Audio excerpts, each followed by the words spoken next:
கர்த்தருடைய பரிசுத்த நாமத்திற்கு ஸ்தோத்திரம்.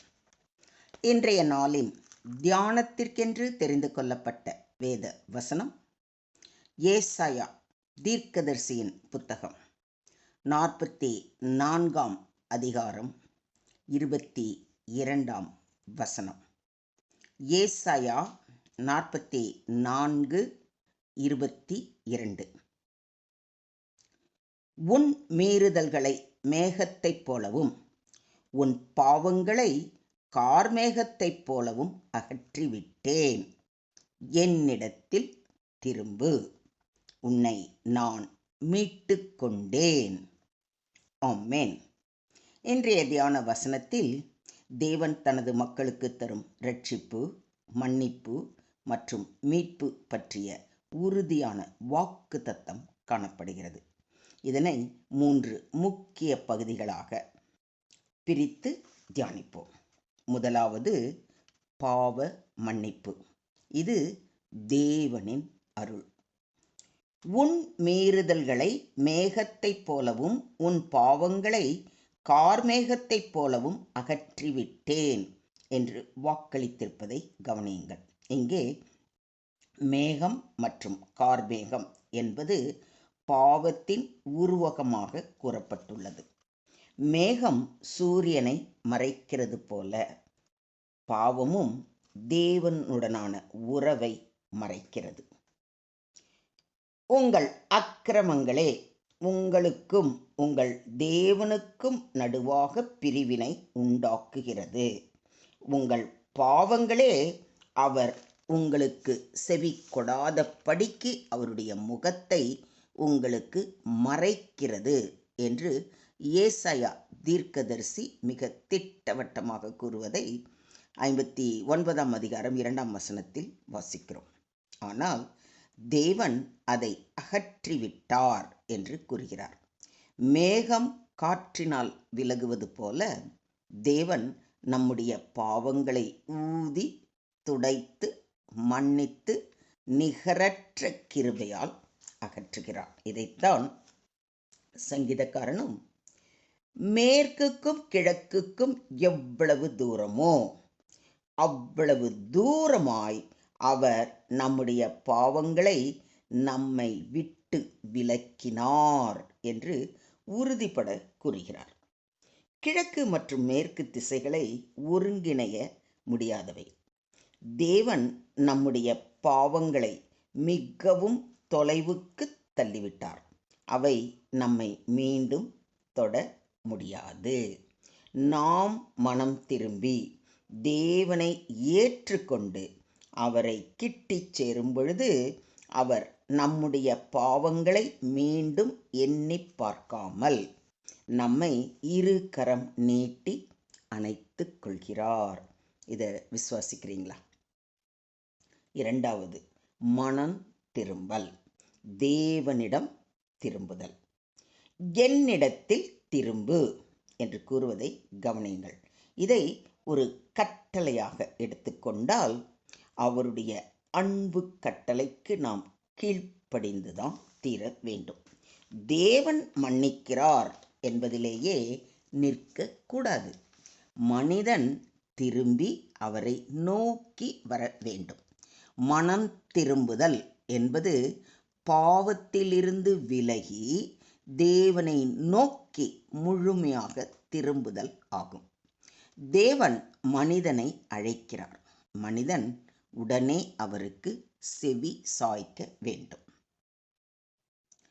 இஸ்ரவேல் வம்சத்தாரே, நான் உங்களில் அவனவனை அவனவன் வழிகளுக்கு தக்கதாக நியாயம் தீர்ப்பேன் என்று கர்த்தராகிய ஆண்டவர் சொல்லுகிறார்.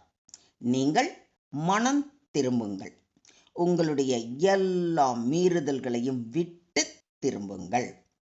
அப்பொழுது அக்கிரமம் உங்கள் கேட்டுக்கு காரணமாய் இருப்பது இல்லை என்று எசேக்கியேல் தீர்க்கதரிசி மூலம் கூறுவதை எசேக்கியேல் 18 அதிகாரம் 30 வசனத்தில் வாசிக்கிறோம். உங்களுடைய மீறுதல்களை விட்டு திரும்புங்கள் என்ற தேவ வார்த்தைக்கு நாம் கீழ்ப்படிந்து அவரது சமூகம் அமர்ந்து நம் பாவங்களை அறிக்கையிட்டு மனம் வருந்தி திருந்த வேண்டும்.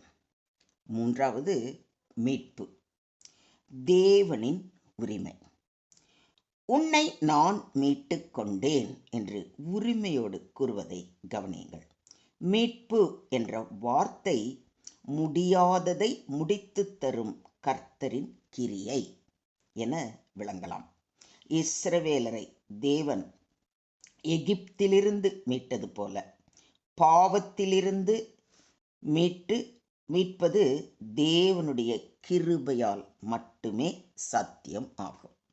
எப்படி எகிப்திலிருந்து இஸ்ரவேல் ஜனங்களை மீட்டு கொண்டு வந்தார், அது அவரால் மட்டும்தான் முடியும் இல்லைங்களா? அதே போல் இன்றைக்கு நம்முடைய பாவத்திலிருந்து நம்மளை மீட்டு கொண்டு வரணும்னா அது ஒன்லி தேவனுடைய கிருபையால் மட்டுமே. இதையும் ஒத்துக்கிறீங்களா? உங்கள் முன்னோர்களால் பாரம்பரியமாய் நீங்கள் அனுசரித்து வந்த வீணான நடத்தையினின்று அழிவுள்ள வஸ்துக்களாகிய வெள்ளினாலும் பொன்னினாலும் மீட்கப்படாமல் குற்றமில்லாத மாசற்ற ஆட்டுக்குட்டியாகிய கிறிஸ்துவின் விலையேற பெற்ற இரத்தத்தினாலே மீட்கப்பட்டீர்கள் என்று அறிந்திருக்கிறீர்களே என்று அப்போஸ்தலனாகிய பேதுருவும் தனது முதலாம் நிருபத்தில் மிக தெளிவாக குறிப்பிடுகிறார். நாம் மீட்கப்பட்டது இயேசு கிறிஸ்துவின் விலையேற பெற்ற இரத்தத்தினால் மட்டுமே என்பதை நாம் ஒருபோதும் மறந்துவிடக்கூடாது. அவர் நம்மை கிரயத்திற்கு வாங்கியிருப்பதால் நாம் அவருக்கே சொந்தம். அவருக்கு சொந்தமான இந்த ஆவி, ஆத்மா, சரீரத்தை நாம் எவ்வளவு பக்தியுடன் பாதுகாக்க வேண்டும் யோசிச்சு பாருங்க. குமாரனாகிய அவருக்குள் அவருடைய இரத்தத்தினாலே பாவ மன்னிப்பாகிய மீட்பு நமக்கு உண்டாய் இருக்கிறது என்று அப்போஸ்தலனாகிய பவுலும் கொலேசியருக்கு எழுதின நிருபத்தில் மிக தெளிவாக குறிப்பிட்டுள்ளார். மொத்தத்தில் இன்றைய தியான வசனம் மூலம் நாம் கற்றுக்கொள்ளும் பாடம், தேவன் நம்முடைய பாவங்களை முற்றிலும் அழித்து விட்டார். ஆனால் நாம் மனம் திரும்பி அவரிடம் திரும்ப வேண்டும். தேவன் நம்மை மீட்டு கொண்டார். நாம் அவருடைய சொந்த மக்கள். இந்த தபசு காலத்தில் இதை பரிபூர்ணமாய் உணர்ந்தவர்களாய் அணு தினமும் அவர் பாதம் அமர்ந்து நமது பாவங்களுக்கு வருந்தி மனம் திருந்தி அவரிடத்தில் கிட்டி சேருவோம். அவர் திரும்ப நம்மேல் இறங்குவார். நம்முடைய அக்கிரமங்களை அடக்கி நம்முடைய பாவங்களை எல்லாம் சமுத்திரத்தின் ஆழங்களில் போட்டு விடுவார் என்ற சத்தியத்தின்படி அவர் நம்மை மன்னித்து நம்மை அவருடைய பிள்ளைகளாக ஏற்றுக்கொள்வார். ஒருவன் கிறிஸ்துவுக்குள் இருந்தால் புது சிருஷ்டியாய் இருக்கிறான். பழையவைகள் ஒழிந்து போயின, எல்லாம் புதிதாயின என்ற வேத வார்த்தையின்படி நாம் கிறிஸ்துவுக்குள் அவருடைய பிள்ளைகளாய் வாழும் பொழுது நம்முடைய பழைய பாவங்கள் எல்லாம் ஒழிந்து நாம் புது சிருஷ்டியாய் தேவனால் மீட்கப்பட்ட பிள்ளைகளாய் இருப்போம்.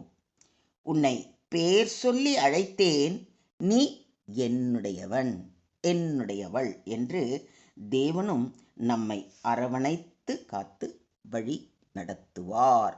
இதையும் விசுவாசிக்கிறீங்களா? மொத்தத்தில் தேவன் மன்னிக்கும் பொழுது அது முழுமையானது. நம்முடைய பாவங்களை அவர் நினைவில் கொள்ள மாட்டார். பாவம் என்ற பிணையில் இருந்து முழுமையாக நம்மை விடுவிக்கிறார். நாம் மனம் மாறி அவரை நோக்கி திரும்பினால் அவர் மிக கருணை உள்ளவராக நம்மை ஏற்றுக்கொள்வார். தேவனுடைய பேரிரக்கம், மன்னிப்பு மற்றும் மீட்பை பெற இன்றே அவர் சமூகம் அமர்ந்து அவரது வார்த்தைகளை வாசித்து தியானித்து நம் குற்றம் குறைகளை எல்லாம் அறிக்கையிட்டு நம்மை தாழ்த்தி அவர் கரத்தில் ஒப்பு கொடுப்போம். அவரே நம்மை கழுவி பரிசுத்தப்படுத்தி ஆசீர்வதித்து வழி நடத்துவாராக. தேவனுக்கே மகிமை உண்டாவதாக. ஆமேன், ஆமேன், ஆமென்.